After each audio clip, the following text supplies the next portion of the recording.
careful with the wire, and that it's yeah, it's on. Yeah. So let's go for another little lecture till lunch, and then we have a nice lunch break, and then we continue. In the afternoon, we'll talk about exponential medicine, on exponential technology. So maybe that's quite exciting for you.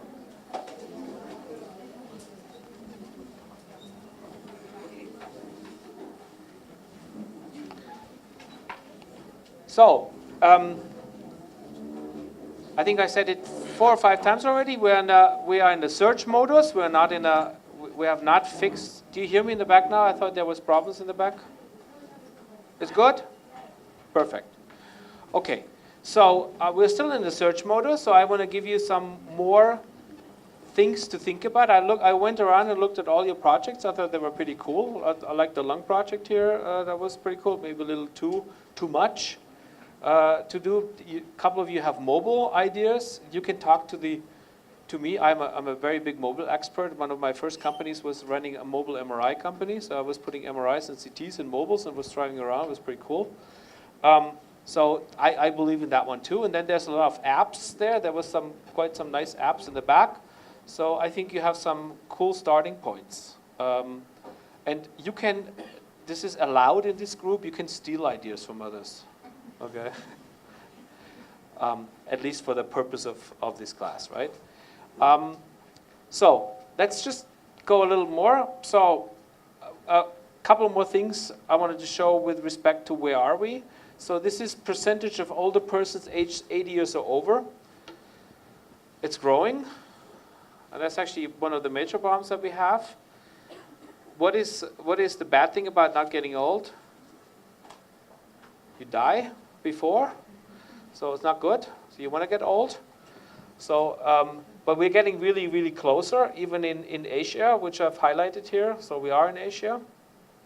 Same thing goes for fertility rate goes down. We're not getting as many children anymore. How many of you are from families of 3 or more? It's not that many anymore. But think about your parents. How many of your parents were from families of 3 or more? Here we go. So there's a dramatic change. And you see that already from one generation to the next. Now, India is, I think, a little bit more healthier than in that respect than than China, because China had this one-child policy, and the one-child policy was done because they just wanted to maintain the total population growth. I think one of your presidents in India has said, because they were asking why you're not doing that in India, he was saying, well, we are a democracy, unlike China, right? And so I think, but it has automatically regulated. You're already down. And probably if you look at rural areas in India, they have more children than in urban areas. So that's already an automatic adjustment, and probably will go on. In Germany, we have 1.3 children roughly per family in average, which is not enough to maintain the number of people. So we are actually, Germans' population goes down. It's also bad because that means the number of older people increases in your population, which also means there's a number, well, maybe from a healthcare perspective, how many of you have had serious problems, health problems? I would not expect many people up. What if there would be 75-year people out sitting? How many hands would go up? Pretty much everyone. So the older you get, the more serious health problems you have, the more expensive it will get, the more you need actually healthcare. At the end of the day, healthcare for you, for some of you, is like, big deal, I'm not sick, right? But it will become a problem if you get older. Life expectancy at birth. So if you're born roughly around now, even in Asia, you have a life expectancy of almost 80 probably. Thank you very much. So we'll go up and we'll continuously go up. I'm actually part of a little bit of a futuristic medicine group. It's called Healthy Longevity. And the guy who actually runs that group is somebody called Peter Diamandis. He's pretty well known. He wrote a couple of very well-known books. One is called Bold, the other one is called Abundance. And he firmly believes that in his lifespan, and he's already 60, that he will be able to basically extend his lifespan by another 20, maybe 30 years. So he believes firmly that he'll have, people in his age group will have an average of 100, 110 years to live. Could be, could not. I think we need to get some of the major problems in grip which have to do with aging, which is all the neurodegenerative diseases, Alzheimer, cardiovascular problems, and of cancer. And I think if you have these three somewhat under control, I think that's easy to become 100. Okay, this is an interesting, what the upper arrow is Germany. And the lower arrow is India. So I just picked those two. And at the bottom, you see how much money we actually make. So the Germans are dramatically richer than the Indians. And on the other side, you see the number of more than 60-year-olds in the year 2030. Weird, huh? The more money you make, the more older people you have. Direct relation. And if I draw this picture from some time ago, then you will see India further down. So it actually has moved up already. Because you are now all coming from a 2 children, maximum 3 children family. What does that mean in 60 years or 50? All of you will be old. You'll be part of this. So what I'm actually encouraging you to think of is, how do we deal with older people? How many of you want to go to Europe, to the US to work? So a third? Australia? Let's say outside India. How far will you be away from your parents? Far. You will not be able to take care of them anymore. At least not the same way. So think about this, and think about also when you get old, what will happen with you? Will you be able to age decently? Will you need support? I don't know if you heard about the Japanese. The Japanese are just like the Germans. Our population reduces. We're going down because we don't have enough children, and we get a lot older. And what happens to them is there is not enough people to take care of them. So one of the biggest concerns of the Japanese government is, how do we make sure that these people are taken care of? So they invest a lot of money in robots, for basically entertainment robots. Robots you can talk to, because older people have a desire to talk to somebody. It's kind of like a little pet, like a dog or a cat, but a dog or cat that can talk. There's a lot of things that will be needed in the near future. Also, again, giving you some ideas of what will be needed. Because we want to plan from the future perspective backwards to what can we work on now so we have it when it's needed. Cost. So actually, what I wanted to show, this one here. Oh, I go the wrong way again. So, is demography the biggest problem? Question mark. It is a big problem. I don't know if it's the biggest problem. It's a huge problem. Another big problem is cost. Now, I honestly don't know the Indian numbers, but the World Health Organization, by the way, has super statistics on every healthcare system in the world. If you ever plan on doing something innovative and it's not working in India, check all the other countries out. We have, I think, 205 countries in the world, and there's 205 different healthcare systems. And 205 different ways of actually bringing things into the market, 205 different people who may need it or not need it. Whenever it's needed in India, it may not be needed somewhere else, or the other way around. Typically, when we do things in Germany, I don't even tell them, just don't even look at Germany, because we have a problem with innovation anyway. Go to the UK, or go to Switzerland, or go to Africa, and look on whether it's needed there, rather than actually desperately trying to get something into the market in Germany. So look at these numbers, very interesting. 1975 versus now. We had only a quarter of the jobs in healthcare. Now the population was about 40% less. So the population has grown too at the same time, but not the same way. So you have a fourfold increase in number of healthcare jobs, and maybe only like a 40%, 50% increase in population. The healthcare spend per person was $550 versus $11,000. That's a factor of 20. So 4 times more people, 20 times more cost. Interesting enough, even though we have that many more healthcare jobs, we have only like time allotted was 30 minutes, and it's now only 7 minutes. So even though we have more people, they have less time for us. Doctors, and I don't know what your experience is with doctors recently, have less time. It's not, I don't think it's because they want to spend less time. They just simply have not enough time. They have to do bureaucracy, they have to manage, they have to do all kinds of other things. It's actually not good because healthcare is driven by a people-to-people relation.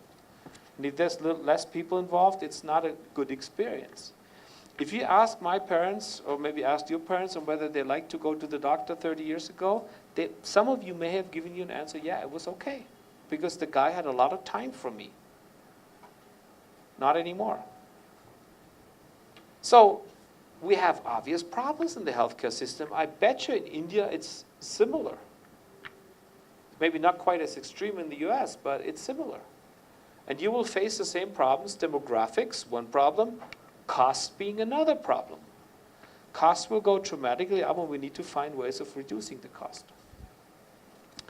Another one is, this is copied bad quality anyway. I mean, it's bad quality to begin with, but this is pretty bad. I copied it from a presentation. 40 to 50% of the recommendations made in guidelines are based on expert opinions, case studies, or standards of care rather than on more systematic trials and studies, which means 40 to 50% could be wrong. But they're accepted standards. There's also another statistic that says the third most common reason of death is being in a hospital. People die in a hospital because they get all kinds of other diseases in the hospitals. Or because there's errors done by doctors that follow a guideline. The guideline is made to, I mean, I know we have a doctor here, so I have to be a little careful that I don't talk too much bullshit, right? But in general, it is that you are a category. So I have 1, 2, 3, 4 here in the first row who are about the same category. Female, about 25 years old, healthy, right? You're all the same category. But do you want to be a category or you want to be yourself? It's like me, right? But for a lot of the treatments, you put into categories rather than in a personalized approach. So one of the tendencies that we will see in the future is have a personalized therapy approach. You don't want to be like her. You're different. Or like her, right? So, is the expert-based healthcare system obsolete? What we're doing today, and that's very interesting when you actually look at, is something better what you do? Where's my segmentation guy here? So what we do, for example, we do segmentations of ultrasound images. And you know what we compare the ultrasound segmentation with? On whether our system is good? We compare it to the segmentation a human being has done. Well, does that mean a human being is 100% perfect? We compare our system to somebody who is not perfect themselves. When you look at pathological imaging, looking at pathological scans, you're actually trying to compare yourself with a human pathologist. Do you know what the error margin of a human pathologist is? You know? Do you know what the error margin of a human pathologist is? Is he right or wrong? He's about 30% wrong. So what do? You compare my program to somebody who's 30% wrong? Do you get the point? So we need to find different ways of actually checking on whether things work or not.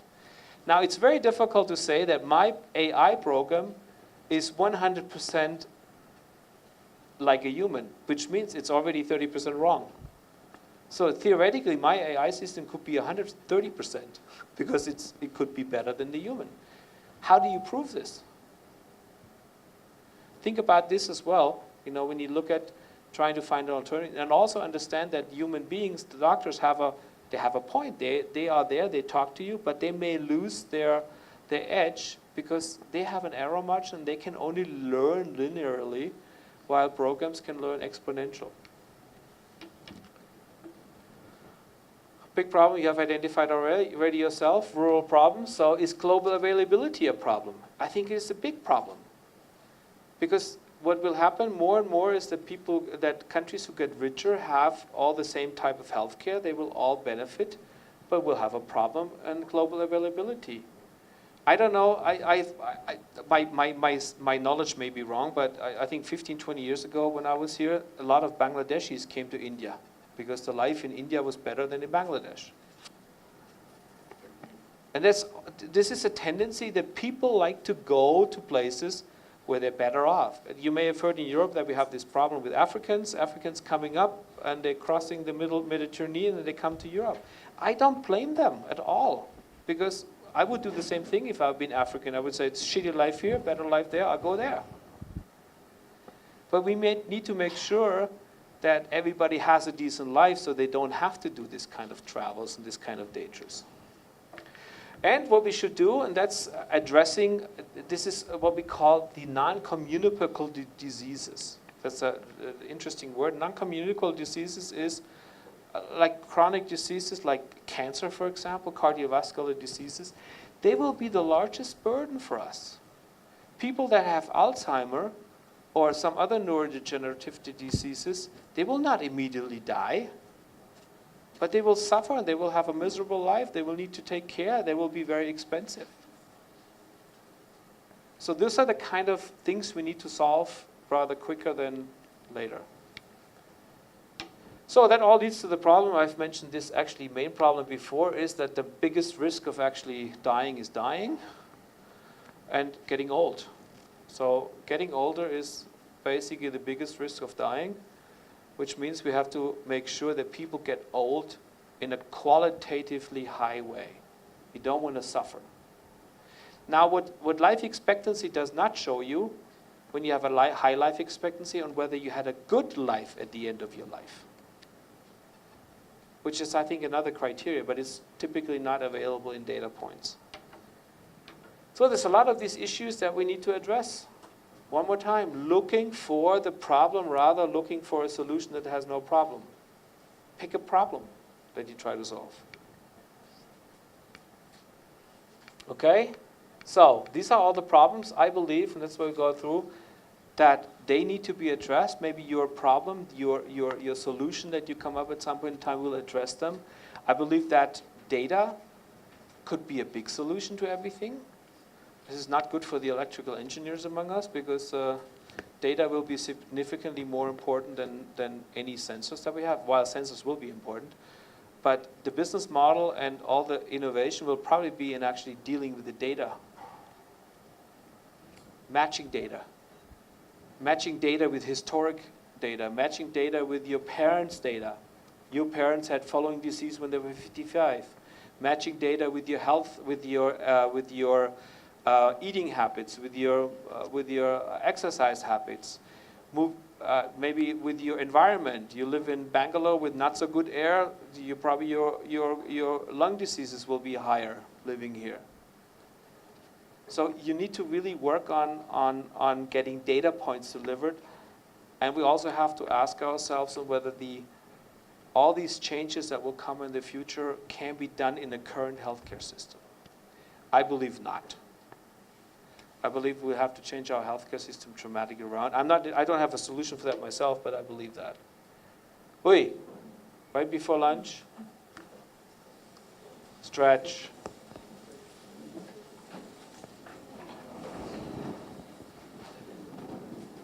You're getting a little slower here. I know that yesterday you were kind of jumping up here. That was a little more exciting. It gets a little less exciting here after a while, right? Oh gosh, I have to get up. Kind of comfortable right now.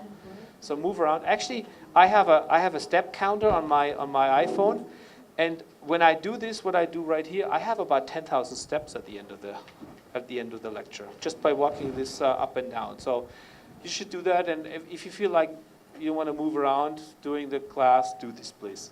So what is this? Actually, I think you have that here in India.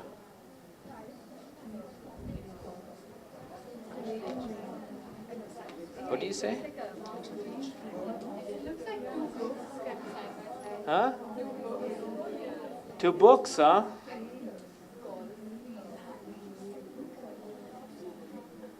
So I have a right answer here already, but we are continuing because a bird. What kind of bird could that be then?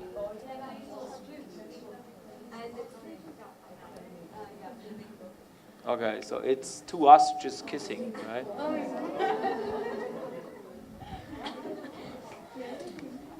Okay, so I'm going to give you maybe another 10, 15 minutes, and then lunch is ready, or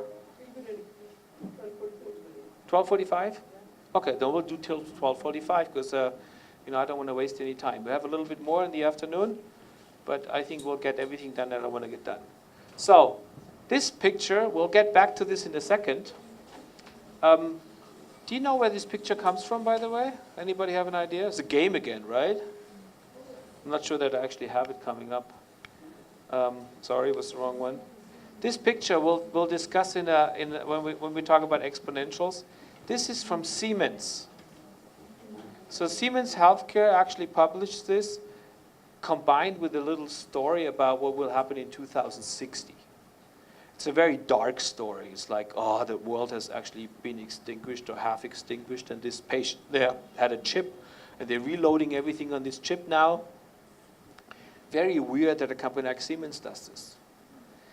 But I thought it was a cool picture to begin with, and I think it's a cool way of actually, I'm not sure that these negative stories are so inspiring, but that a company like Siemens thinks about these ways, thinks about these things that could happen. And we all are aware with all the things that go on in this world, it may not be a positive outcome. We may extinguish ourselves. A lot of people are also worried about AI taking over, right? Or maybe robots taking over. There's a lot of maybe Bollywood movies too, but a lot of Hollywood movies, and these movies are sometimes actually pretty cool. If you look at what happened in medical field, and you look at Star Trek, anybody here with old Star Trek? The real original Star Trek, right? The real with Dr. McCoy and Spock and. So, do you remember what Dr. McCoy was basically doing? I always wondered why he was actually on board. He had this small device, right? And it was like, and then it came up, it basically, and then he knew you had following, and then he was pushing a button, it was, and then you were fixed, something like that. And I said, what do you need a doctor for? If the machine tells you what it does anything, and then you just push another button, and then it's done. But this device, I don't know, there was a company called XPRIZE. Anybody ever heard of XPRIZE? XPRIZE is the ones who made it's actually also run by Peter Diamandis and others. They give $10 million for developing certain things. And they had an XPRIZE spaceship. So they basically give $10 million to the first commercial operation of a spaceship. Then they gave $10 million also to developing a device like this. There's actually an Indian company which developed something like that. It was, I think, Dr. Kepas. It's an Indian company. They have a device that can do ECG, EKG, SpO2, all kinds of other things. Has a monitor built in, a little AI program built in where you can talk to a doctor. I thought it was pretty cool. They have sold like 10,000 of these devices in India. So anyway, there's a lot of these negative things that are floating around. And we'll talk about this, I think, tomorrow or the day after. No, not tomorrow, not because tomorrow is Sunday, but the next, on Monday or Tuesday, about also ethics. Because ethical design considerations are very important for new medical stuff, and we need to make sure that the robots and the AI are not taking over. I am not that afraid of it, I have to say at the moment, but there's some measures we can put in place to avoid this. Okay, so new technologies. So there's all kinds of new technologies out there. I don't know if you can read that. It's a little small. But some of the ones that are highlighted are the ones that I deal with and that we deal with in medical field. Some other ones have to do with farming, agriculture, but they're also very new technologies. Like artificial intelligence we talked about, Internet of Things we talked.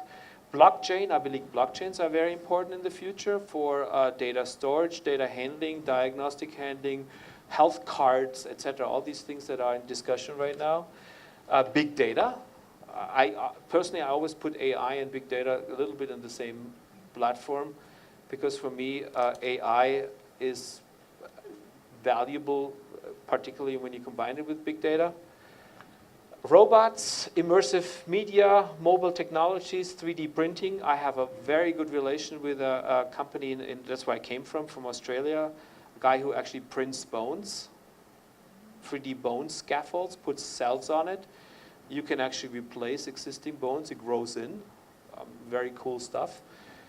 We all believe that there may be ways to actually print organ tissues. Not sure about organs themselves, but organ tissues. And you don't print the organs, you print cells. And cells are basically on a structure. Nanotechnologies, we also have seen some things where you swallow robots and endoscope. That's also based on nanotechnology. Human-computer interaction, where some people think, 50 years ahead and said, what do I need a stupid body for that breaks down all the time anyway? I have a robot and I put my brain on it. We have seen those in the science fiction movies as well. So a lot of these ideas are not driven by science fiction, but science fiction actually has a lot more fantasy than we have as normal people. So, and advanced materials. I think materials is a very big research area. Getting human materials built or human compatible materials built, replacements built. From the latest numbers I heard is that by people that are basically in this room, by the year they're 75, 1/3 of the people in this room will have some form of artificial part in themselves. I can believe that. A knee, a hip, whatever. Some other form of implant. I think we take the dental implants, we don't count them, because some of you may have that already, right? And there's a lot of other big problems that I think that will be addressed by new technologies. Health is not even on there, that's why I put it on there. But health, I believe, is actually covering a lot of the other aspects here as well. We have now a motion or a movement going to what we call Health 3.0. And Health 3.0 is more like from an economic perspective rather than from a technological perspective. We were trying to actually deal. So how was the doctor-patient relation 50 years ago?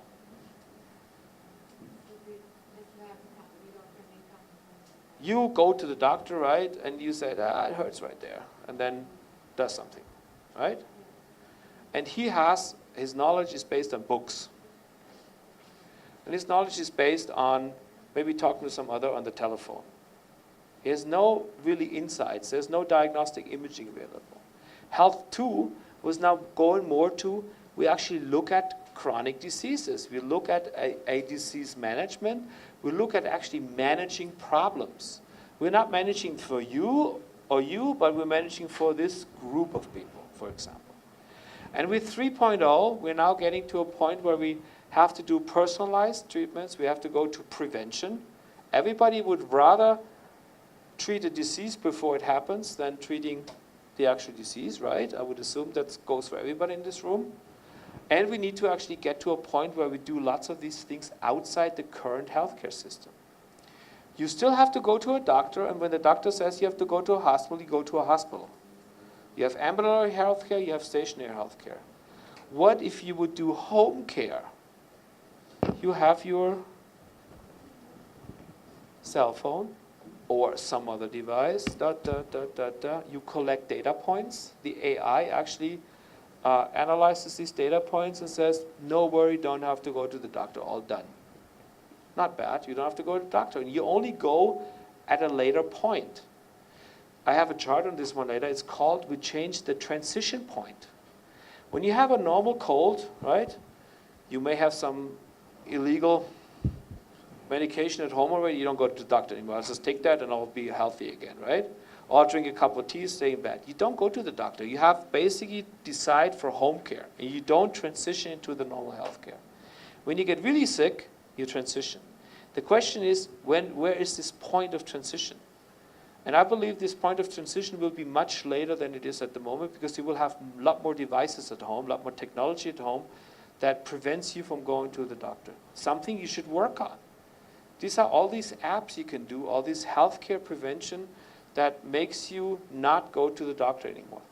I think I also have later on, when we talk about exponential technologies and AI, I want to talk a little bit about who of the doctors is primarily affected by all these new technologies. Do you believe that doctors will disappear? I do believe a little bit they will disappear, but they will first of all change their role. So they will change their role that actually only the companion of doctor and AI will be good. It will be not only AI or only doctor, it will be a combination, which hopefully will give the doctor more time to deal with the patient. It will hopefully give the doctor more time to actually be a doctor, rather than right now, ka-chicka on one assembly line, one other patient, next patient. But there will be a certain amount of doctors who probably will completely disappear. I'm not saying that they will disappear as people, they will do something else, but their job descriptions will disappear. What is in your mind? What do you think will disappear? The older generation doctors. What do you say? The older generation doctors. No, forget about the age, just about the description. Cardiologist or surgeon or so. Who do you think will disappear? No. What do you say, radiologist or? Yes, I do believe that's true. Most people think not. Most people think that general practitioner, but I believe you're right, because all the stuff that I just described with the apps you can do at home and detecting, this is typical GP stuff. I don't think that the GP will completely disappear, but there will be a lot of reduced number of GPs. I believe that too. What else? Orthopedics, not sure about that, because orthopedics actually do things. They do radiologists. Why does a radiologist disappear? Because it's just like if you can manipulate the dosage and everything, and like a machine gives everything, so that you don't need the doctor. You already have AI programs that are better than radiologists. They already are better. Now, an AI system cannot own an MRI.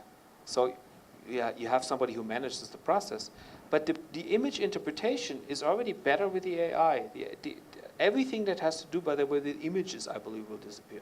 Pathologist deals with images. Radiologist deals with images. A cardiologist, too, for that matter. Yeah, but a hematologist is also a cancer. They also treats the cancer. So I believe that everybody who treats will probably have a brighter future than others. But think about the tools. Now, can a radiologist say, well, I don't really care. I will not use AI. He could say that, right? Yeah, he could, but what would that do? You're a patient now. Sorry that I pick on you all the time, but you're somewhere in this one. You go, you know that a AI program is better than a doctor. So what would you ask your doctor? You would ask a doctor, do you have this AI program? Because I know it's better. And what would you do if he doesn't have it? Here we go. So can the doctor say he does not want to do AI? We are too late. We're already beyond that point. So we kind of have to accept that it's there. And it always comes with some bad parts, this technology, but you can't stop it anymore. It's there. So there will be a lot of other ones. You're a psychiatrist or psychologist. I think you will actually partly disappear too. But only for like the lighter cases. For the difficult cases, you will stay. And I believe that because, to a certain extent, and I'm not an expert on your profession, but it is kind of like you go in a tree down. So, oh, you're feeling bad. Why are you feeling bad? You have a problem with your wife.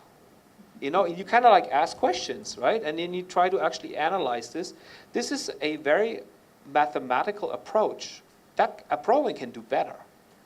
When you now combine this approach with medical capabilities, you're there. Then you need it. But you can only work maybe much better with this program. What I also believe is that these kind of programs will actually help monitoring. Because you see the patient only once a week or once a month or whatever, but the patient in the meantime could actually use a program to continue to work on improving. So I think there's, all in all, there's some really good beneficial things that come out of this. I believe what will definitely not disappear is when we talk about old people, care people who actually help you go in the toilet, you know, these kind of things, that we need a lot more of those. So, another thing you have to think of, innovation equals Invention times commercialization. We can have a great idea, but we have to understand who actually pays for healthcare. I am a very capitalistic person, but I tend to believe that healthcare should actually be part of a government program, and I believe that government should take care of it. It's one of the things they should, because, I mean, they're above us, right? And they should make sure that everybody has good healthcare. Otherwise, it's only dependent on people who have lots of money, they have good healthcare. People with no money, they have bad healthcare. So how do we move from these sick care, from the dealings to home care? How do we do this? Everybody wants it, but people are not working on it. How do we democratize healthcare? Democratizing means, what I said before with the payment, everybody has the same access. Everybody has the same right and can get the same tools despite their age, sex, or wealth. How do we avoid unequal healthcare? Is the same one. Problems with lack of medical staff. I'm not sure anymore with this medical staff on whether we have enough problems, but we'll have a lot of problems with people monitoring and actually taking care of older. Regulation. Everybody knows that we need regulation in healthcare. Do we? Not entirely sure if the regulation that we are building up right now are not counterproductive. They make it all more and more complicated and more difficult to actually put new things out in the market. Now, just a quick discourse on we have this, the app we just discussed at home, right, which says, yeah, blood. What kind of medical device would that be? You have something called class 1, 2, 3. Ever heard of this one before? So class 1 is basically a bandage, doesn't do anything, right? And class 3 is massive implant, stays in your body forever. You need to make sure it's safe, you make sure it's biocompatible. So what is that software? Is that considered a medical product? And if, what class would it fall into? Class 1, huh? It's class 3. And you know why it's class 3? Because it gives you the wrong information and you are sick and you don't go to the doctor, you die. But that's how they judge it. They basically say, whatever the potential result could be on using that information is what's considered as a risk. So the risk, so if you basically cough in there and do all kinds of things, it says, don't worry about it at all, just lay in bed. And you, instead of having a cough, you actually had a lung cancer which was not detected. That this problem basically prevented you from going to the doctor, prevented you from going to treatment. It's a class 3 product. Class 3 product certification is unbelievably difficult. That's why I believe actually that doctors will stay around for a little longer, because they will always, the programs will just say, I think it's okay, but to be really sure, you should see a pneumologist, go to a doctor. And so you put the reliability, you put the responsibility onto the doctor. And then you can avoid being a class 3 product, then you're a class 1 product. Or maybe no product at all. No medical, basic, just information. But anyway, I believe there's a lot of issues with that. Ethical issues. We have just found out that deep learning, big data, is biased. Whoever programs the AI can put in that 25-year-old Indian ladies should be put this way. How can you know that? Nobody knows. Only the one who has written the program knows on whether it's a completely democratized program. You can put ethical constraints into a program that actually puts disadvantages onto sex, age, origin, or other things. Very, very complicated. You don't know that. Nobody understands it anymore.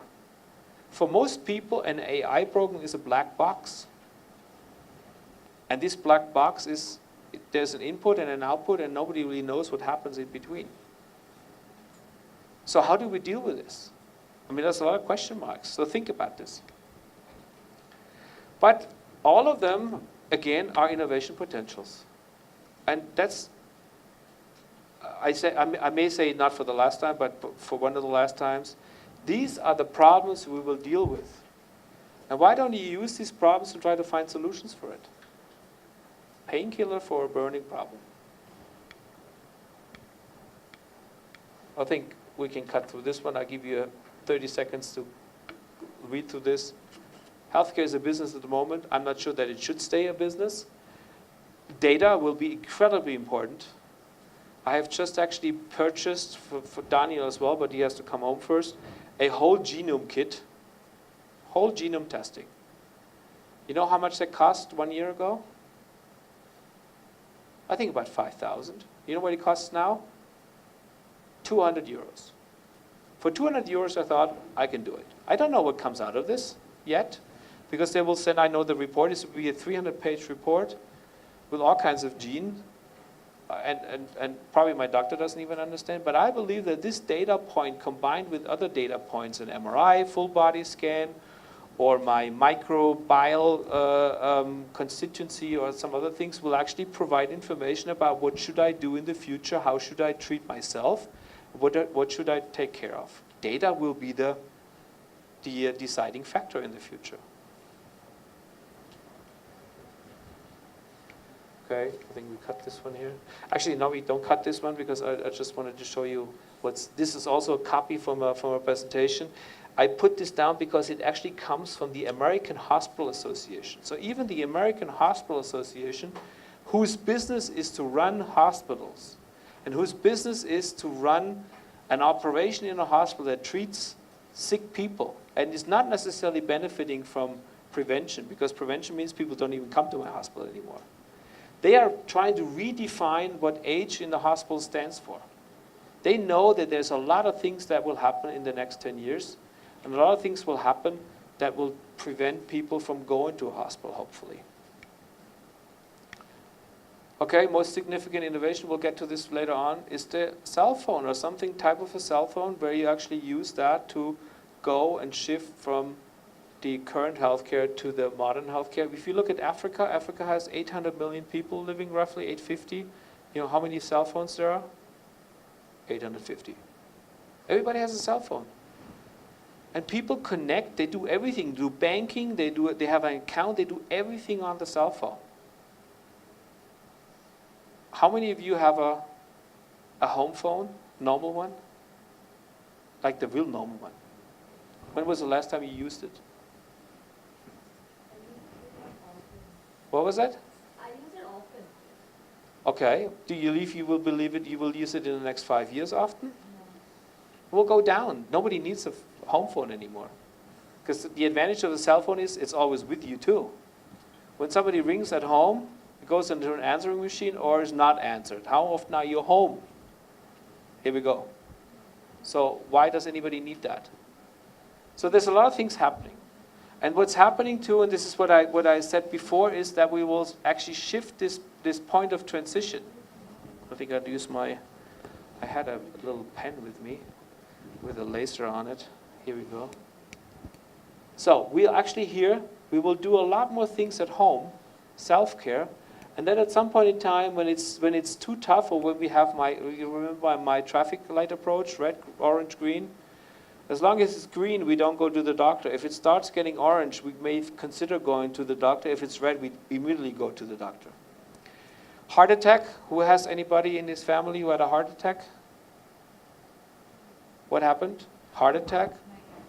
Going to the hospital? Did she survive? Yeah. Luckily. Okay. But what is the cause of a heart attack in a large? A block. So can you find a block beforehand? You could, if you go to a doctor and you get imaged.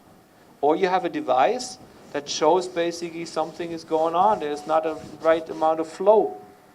So if you have that and you know you have a blockage coming up, it would be orange. Please go to a doctor now. Do something about it. You know how expensive that is compared to what your aunt had?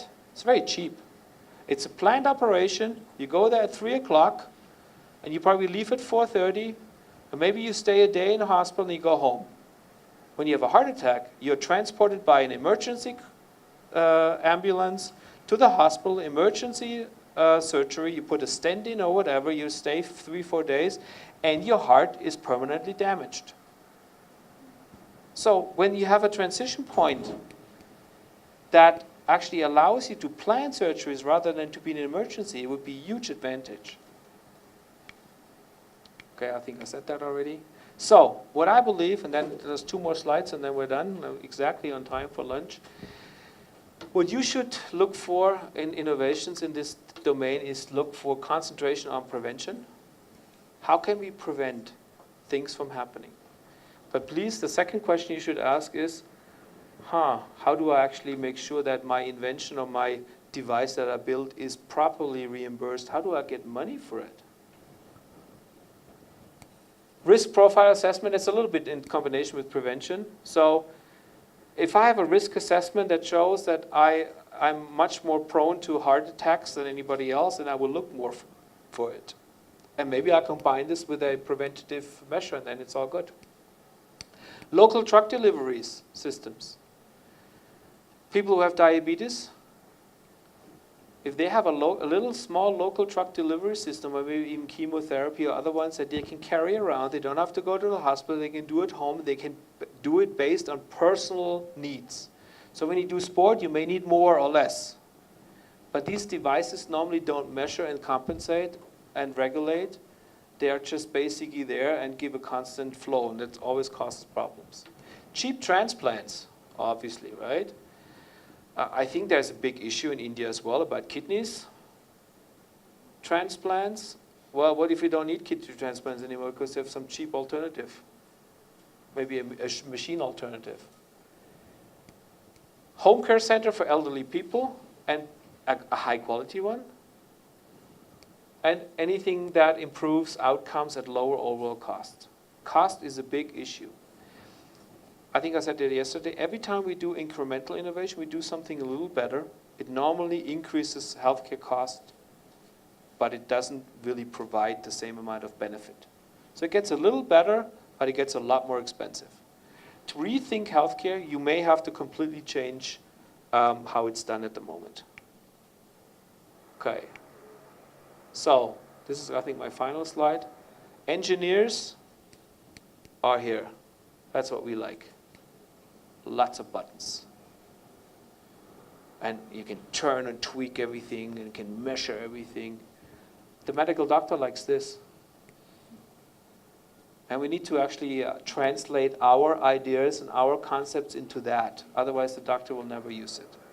So if you're not looking at your developments and you try to fulfill at least 1 or 2 of these at the same time, higher effectiveness of what you're doing compared to it is right now. Cheaper than it is right now. Easier to use than it is right now. Smaller footprint. I think there were some comments on here. Everything is too big, too large, too complex, too expensive. It needs to be intelligent, which means it needs to be connected to the internet. Data needs to be available. Data needs to be collected. And it needs to be robust and transportable. What we used to give you guys here in India was all the old stuff from Europe, which was way too complicated, way too sensitive, and every time the power fell off, the whole thing was going down. Well, we didn't have any power outages. This morning I already had 2 in Bangalore, at least in my hotel. So if you have sensitive equipment, it's not usable.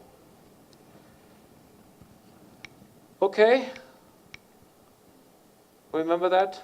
And I think, actually, I wanted to have lunch, the lunch chart here now. No, we have a summary first. That's sorry. Also something people tell you. This is just a funny one. I bring these cartoons every once in a while. So when you have a new idea, right, it's very simple to say that we will do better in the future, but you should also have a little bit of an idea how it's been done.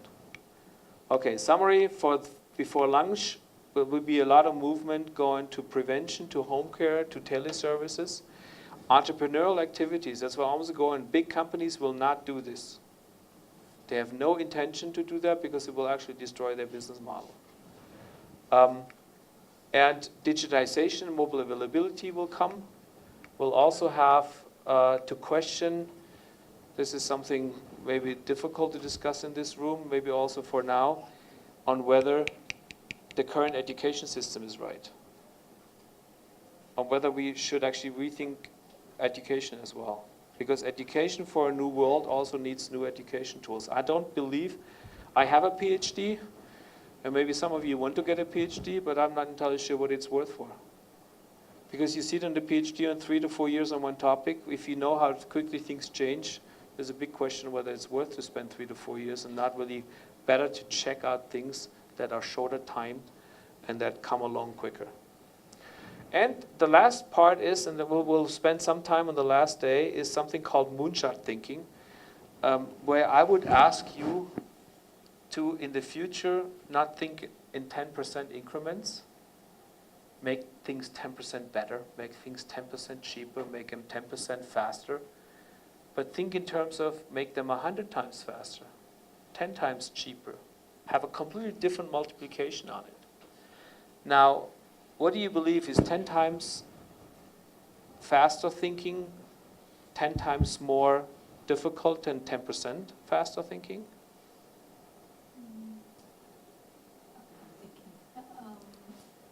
Just from the belly.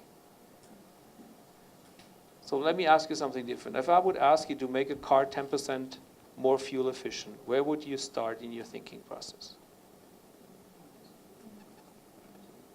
You would think, how has it been done up to now? Right? And you would pick some components, the fuel injection system, the tires. And you would say, I tweak a little bit here, I tweak a little bit there, I get my 10%. If I tell you you need to get the fuel consumption down by 90%, how do you have to think? You have to think from scratch. Everything that has been done before is completely irrelevant because you will never get 90% out of existing technologies. You will have to start from new.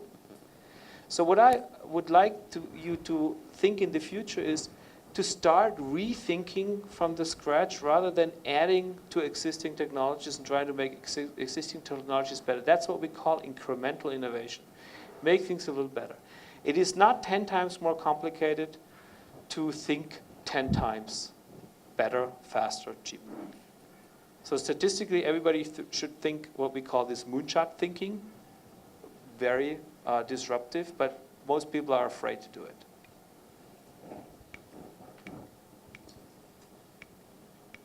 There's much more coming. I thought there was this lunch. I had a lunch thing put in there. There should be the lunch thing. I think it was not updated. Abhishek, no. That was lunch. So now we are done. This is what I'm going to do after lunch. Okay? Thanks for listening. Okay. So what I went over, so first of all, I hope you had a good lunch. Yes?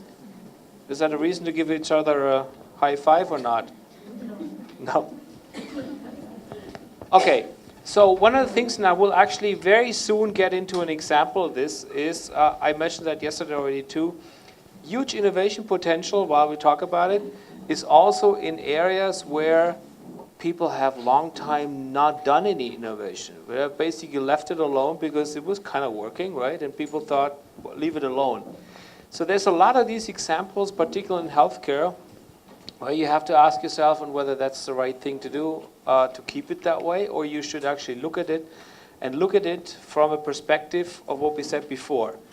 Make it cheaper, make it more robust, make it easier, make it smaller footprint, make it less complex, make it connectable, use the data somehow.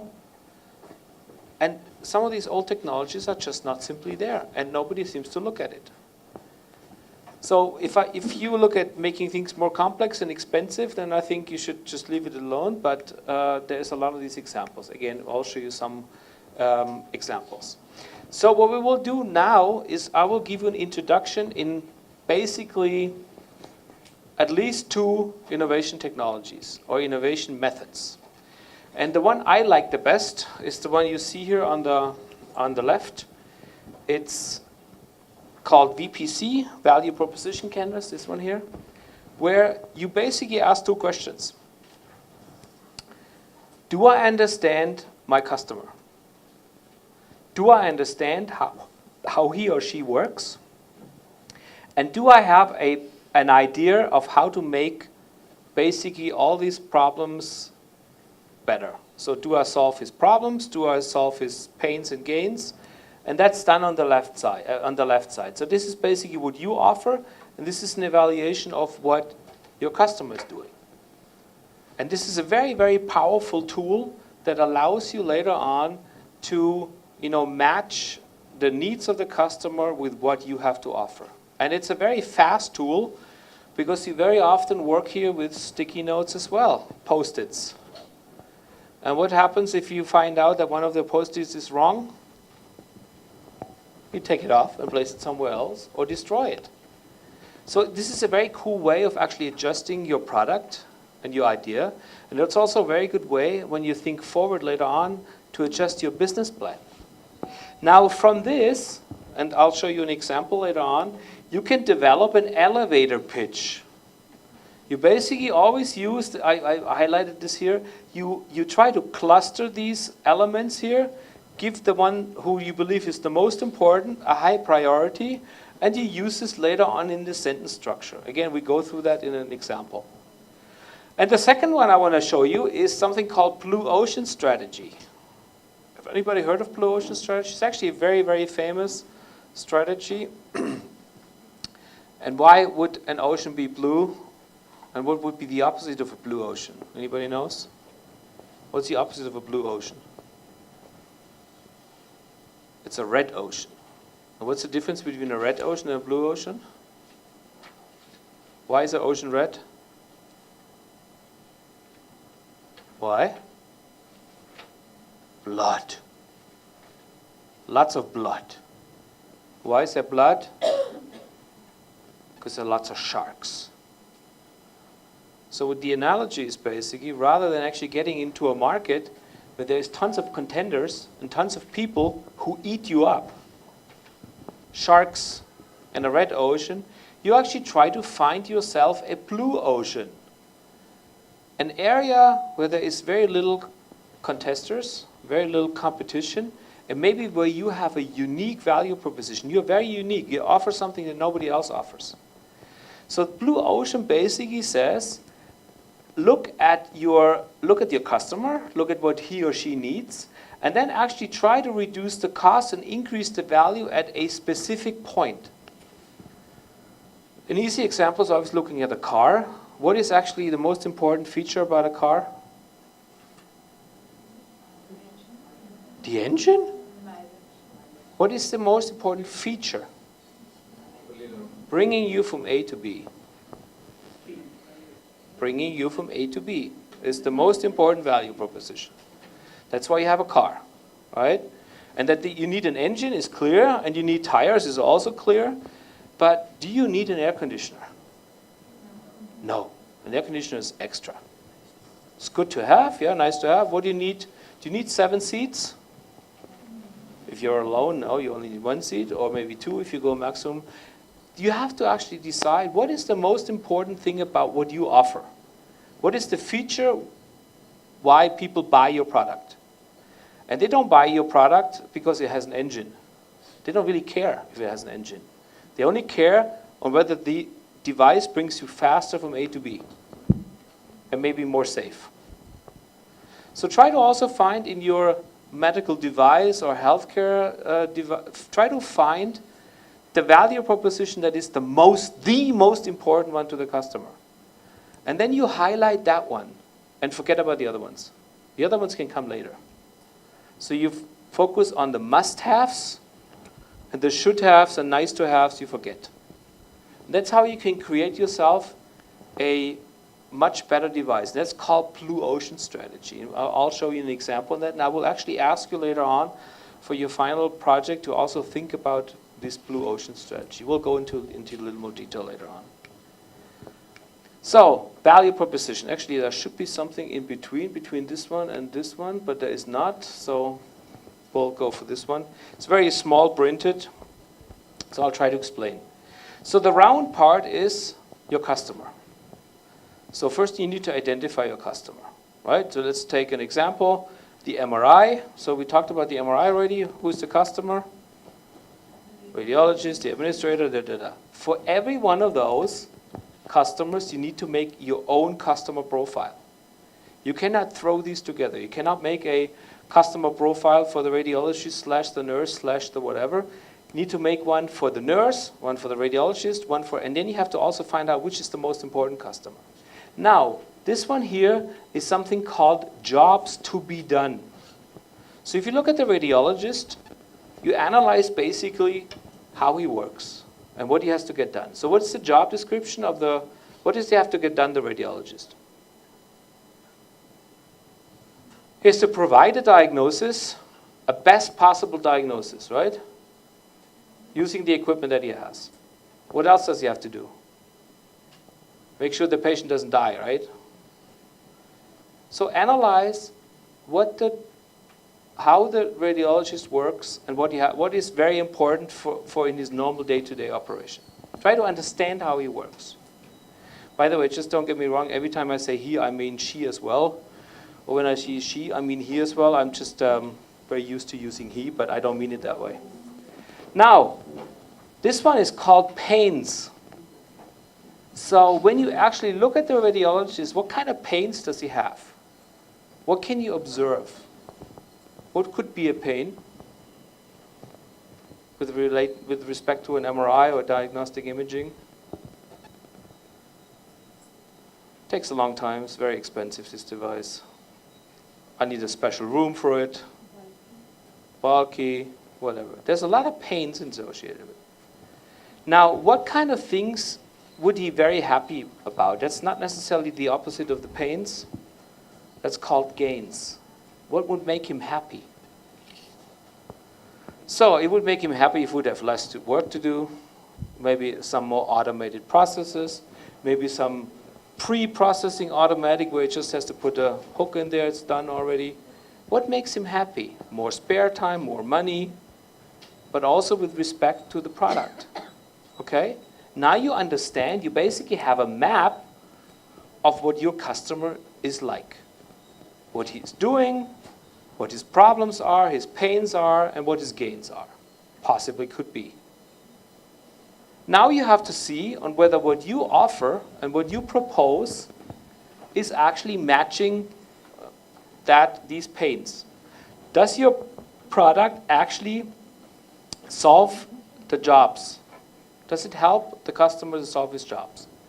Secondly, does it provide gain in one way or another to the customer? And does it relieve the pains? So that's first thing when you start with a product or project, you normally don't have that. You actually focus mainly on the customer, try to make something that matches all these points. But you can also use this map to analyze an existing technology and whether actually what needs to be done better to actually create more gain and relieve pains on the customer side. But it starts again with the point you need to understand your customer first. Starting point. You have that? Very important to use this little setup because it matches what you propose and matches what you have with what the customer needs. So you need to understand the customer. So a value proposition, just to give you some more feedbacks, is a combination of what is offered, to whom it is offered, and how it makes money. This is what we define as a value proposition. So, for example, what are the key features? Car has an engine, has 2 doors, has 4 seats, has an air conditioning, has lots of features in there. And I offer that in one package. And I offer that maybe in a new package. Values, well, I'm not sure with the car right now, but what is the value to the customer? The value is I get from A to B faster and maybe more secure. Business model typically is I purchase the car, I lease the car, I rent the car. It's maybe outside. Maybe I actually use an Uber instead. You know, it still uses the car, but I have a driver already included. What are my competitors? What are my customers? You need to actually separate all of this when you want to define a good value proposition. Because the value proposition should show where are you better, what are you doing differently than anybody else, and what is so good about what you're offering. I think I'll just skip that for the time being. So I'll give you an example now. And this is like the ugly color. It's the first time that we use this. Does anybody know what MR injectors are, or injectors in general are? Conscious media injectors? Dyes. So you use it for CT scanning, you use it for MRI scanning, you use it also for ultrasound. Ultrasound, you may have heard this, bubbles bubble scanning. It's called contrast enhanced ultrasound SOIS. And you need an injector. And this injector has certain features.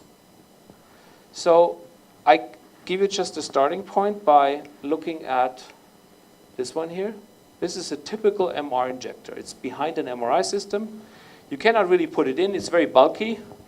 It's roughly about 30 kilos. It has a battery in the bottom right here. You cannot really put it all the way in. Why? What is an MRI working on? Magnetic field. So there's usually metal components. You cannot really put it in. There's compatibility issues.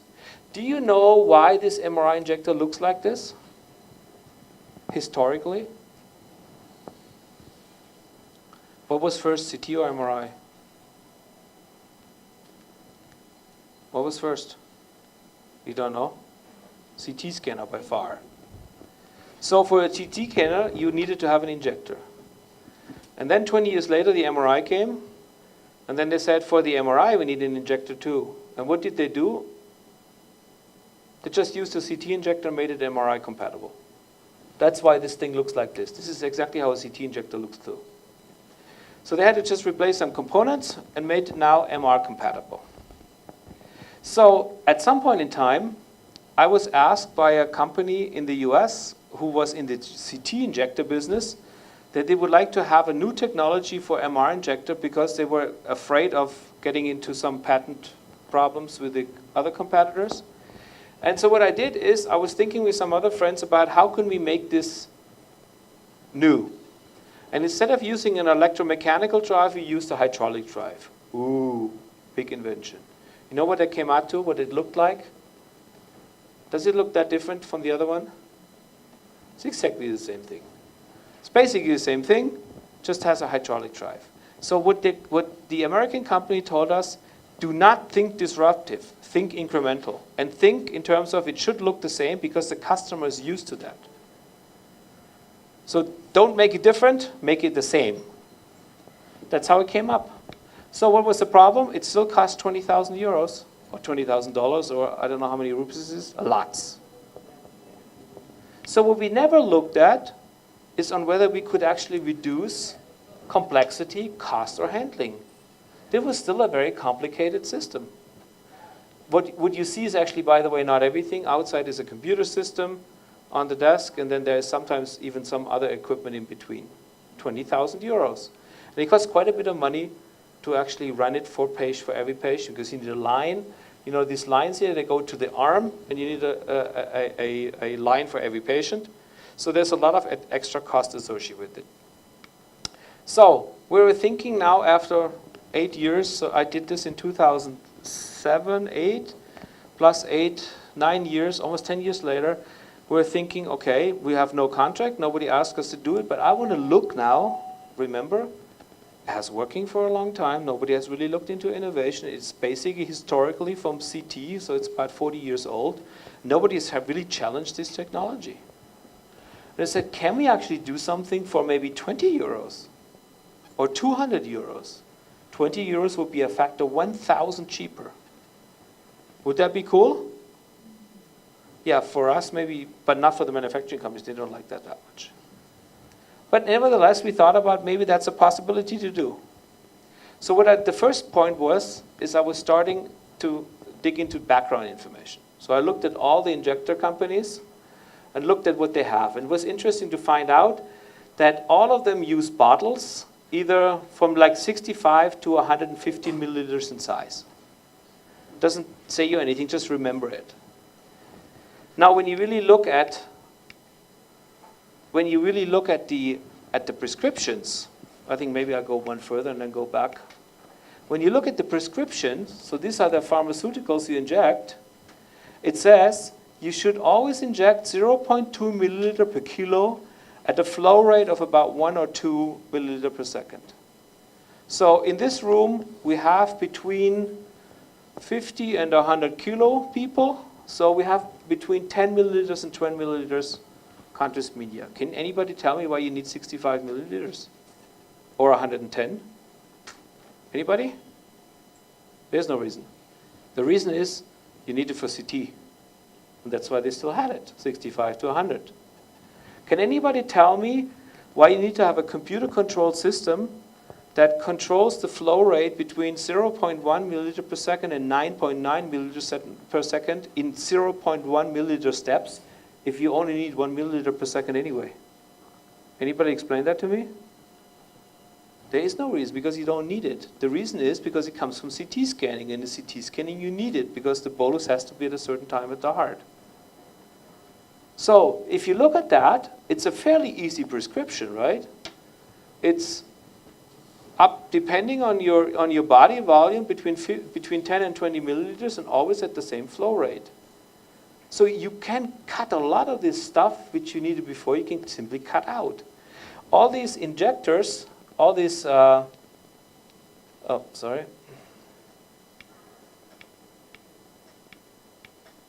So these syringes up here, these ones, are high pressure syringes, set for 10 milliliters per second.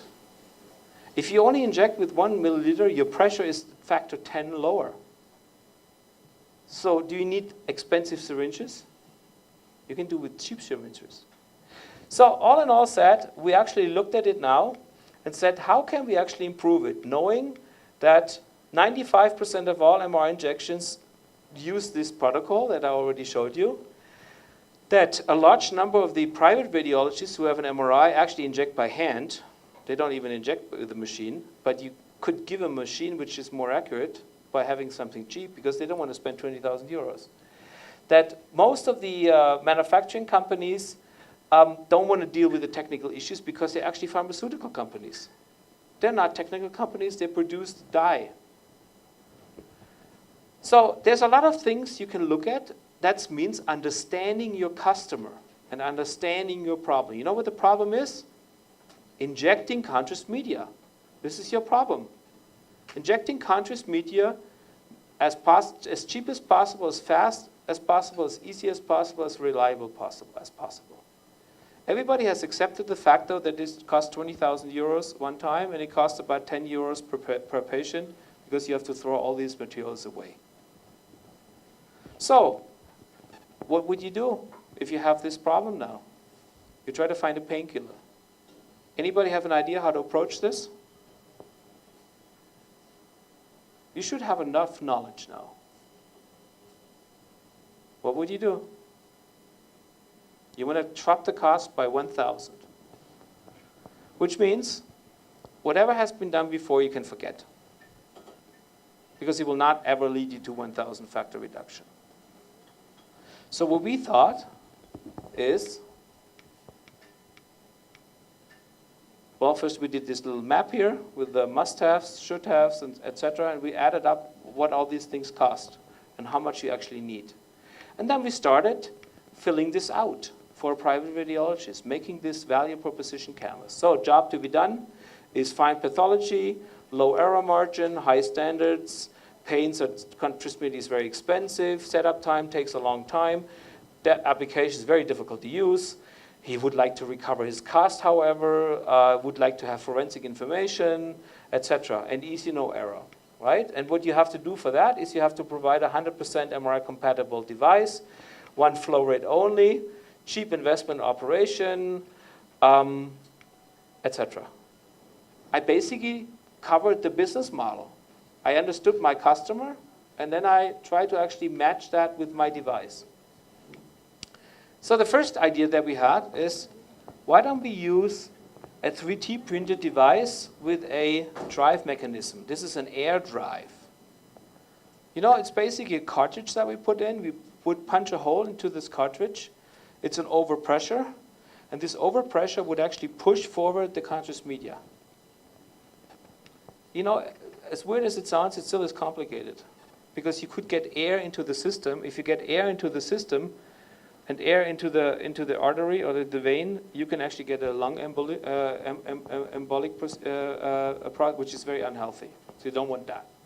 But it's already, we calculated it out, that would cost us probably only about 30, 40 euros. We even built in a Bluetooth module here so we could steer it from the outside.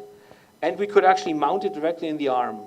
You know, when you mount it on the arm, you don't have to do it inside the MRI room anymore. It saves you about 5 minutes per patient.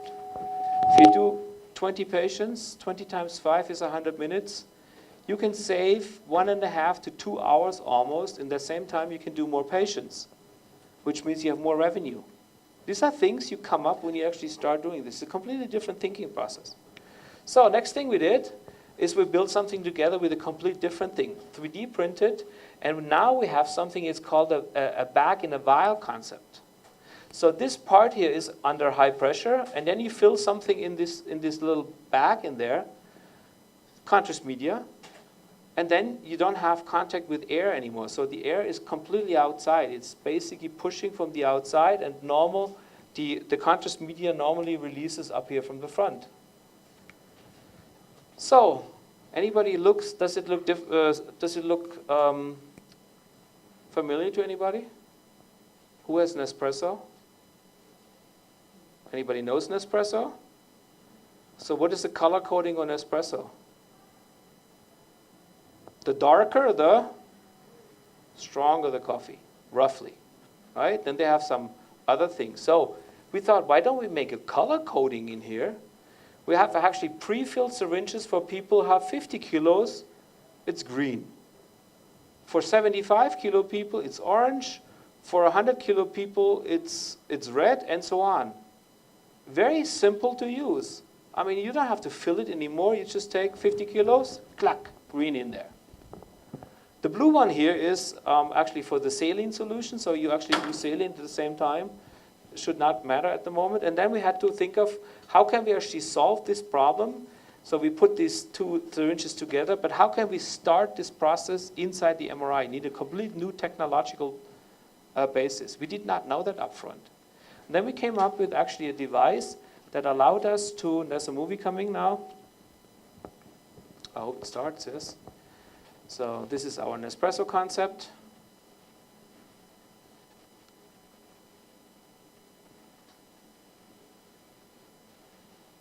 The only thing you do is you take it off, you click it in,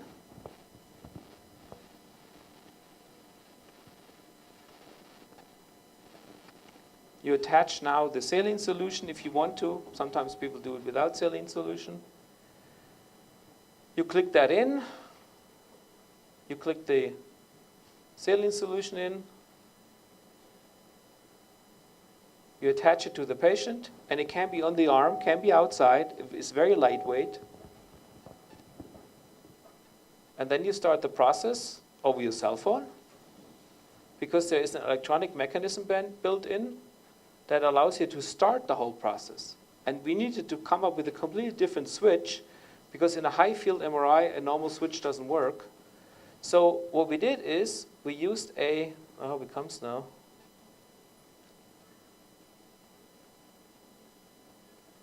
No, it doesn't come anymore, so I explain it to you. We basically have a nitinol device. Anybody knows nitinol?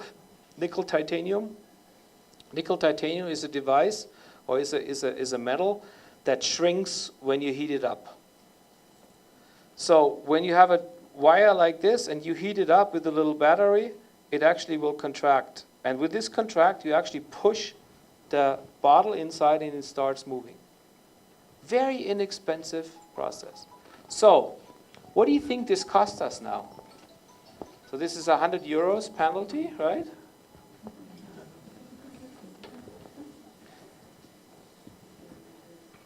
So what is this device cost? What do you think?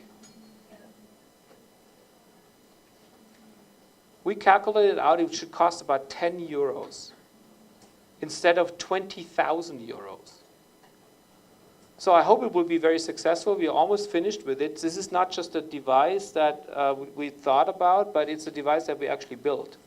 But what I did now is I used, just to demonstrate it for you, I made this value proposition canvas before. Remember, with doing all this feature? Now I actually clustered it, and so doing it again. Okay, let's do a couple more here. So I clustered it, so all the ones that have this little red thing on there, I believe was the most important feature. So out of the jobs to be done, finding pathology, low error margin, high standard, I believe was the most important one.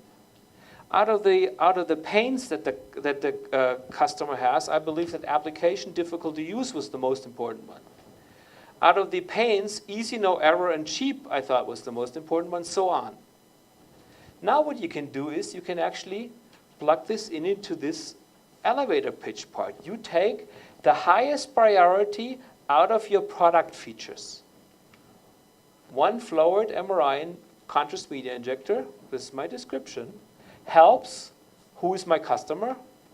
Private radiologist and radiographer who wants to, now the most important job to be done, use and employ high standards in MRI image and follow procedures by, now you take what does it say here? The verb for reducing, avoiding, and the customer pain. By simplifying an application that is difficult and by reducing handling errors and procedure costs. Those are the ones I put down as the priority one, unlike the big, expensive, and complicated systems. This is my elevator pitch. It describes basically what I'm trying to develop, what I'm trying to do in a very, very simple sentence, in a very quick sentence.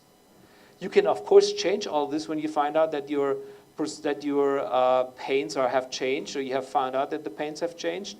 But this is a very, very simple way of giving your product, your service, your idea, not only a name, but also a description, and a fairly quick description. Follow that?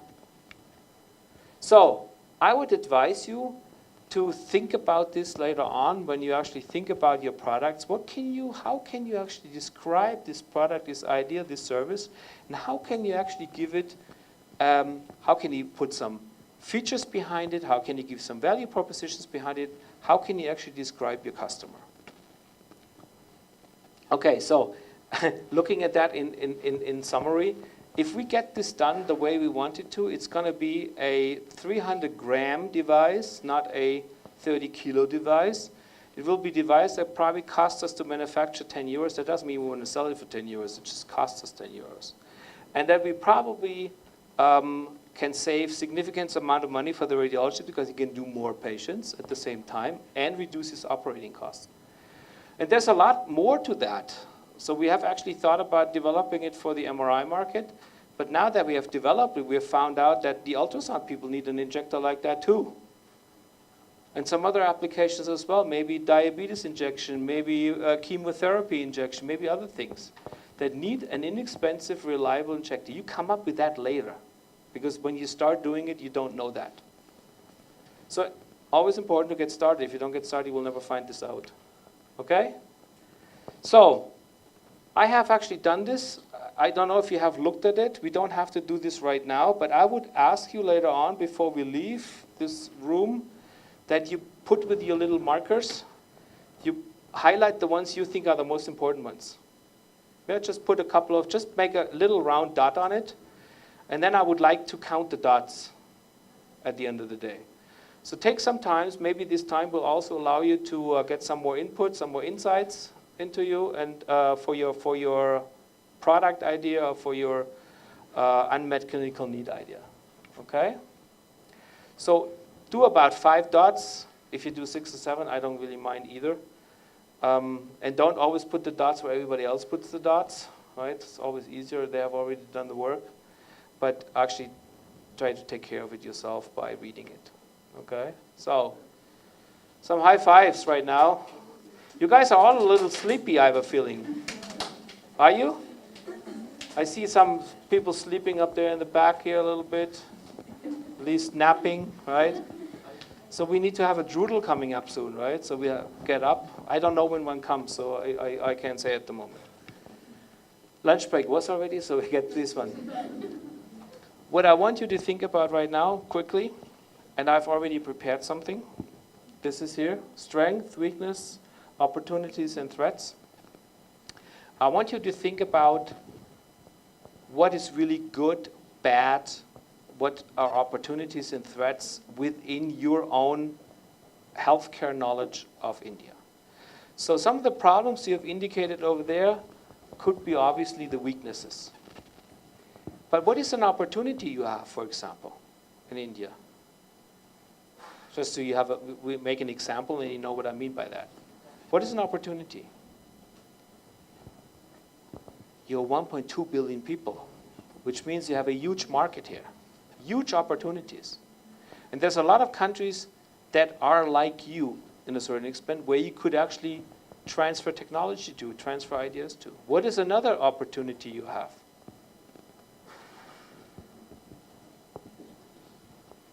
You have a huge amount of educated people. So educated people can do things.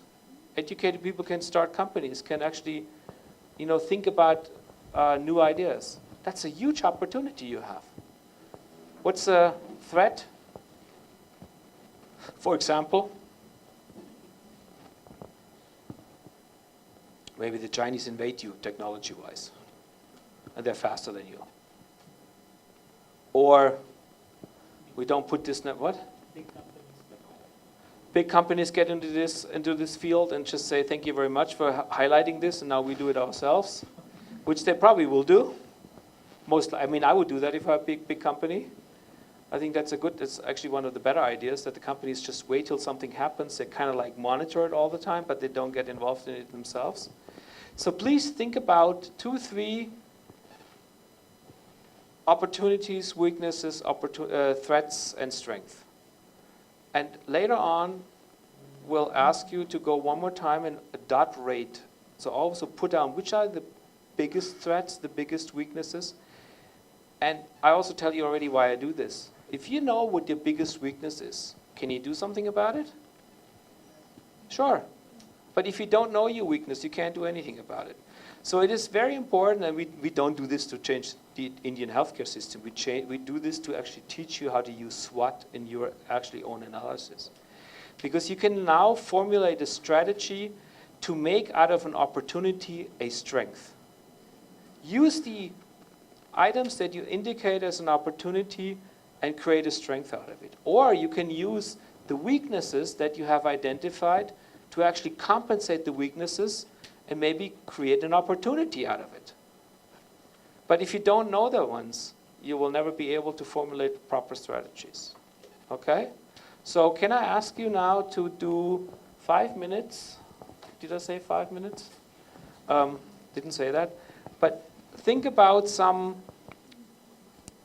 points for each of these categories, and when you're done, just put them up and put them at the right position. Let me just see. Let me just go forward one more time.